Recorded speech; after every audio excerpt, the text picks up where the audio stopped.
Namaskar, my name is Dhruv and I'll be searching for employment in a few years.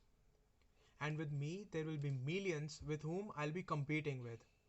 But not all of us will get a job, as number of jobs are way less than number of candidates seeking. India is one of the youngest countries in the world with an average age of around 27 years, and unemployment rate went all-time high in the month of August in 2019 at 8.20%. Population explosion has been one of the major reasons behind this. Although literacy rate in India has significantly improved over the past years, but industrial growth has not been able to absorb the human resource available. Another big issue is that India is an agriculture based economy where 57% of labor is engaged in unorganized sector. It requires labor force on seasonal basis, which creates seasonal unemployment. In addition to this, unskilled labor in industrial sector makes it difficult to scale operations in any given industry on comparison with China. So how do we deal with this?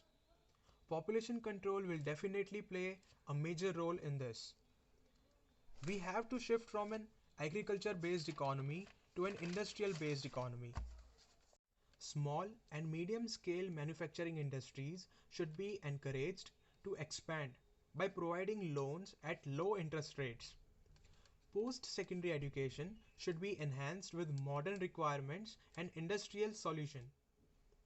Self employment should be promoted as it can dramatically reduce the burden on the government to create jobs in public as well as private sectors. Dignity of labor should be uplifted as the Indian society has a mindset of disrespecting labor work such as sanitization, plumbing, etc. Local markets should be given incentives by the government to reduce migration to major cities, hence creating rural employment. It has been observed that high rate of unemployment may lead to increment in crime and terrorism, as people who are unemployed may get into illicit trade such as production and distribution of narcotic drugs, which poses a serious concern. Therefore, minor improvements have to be made in different sectors to make major changes. Thank you.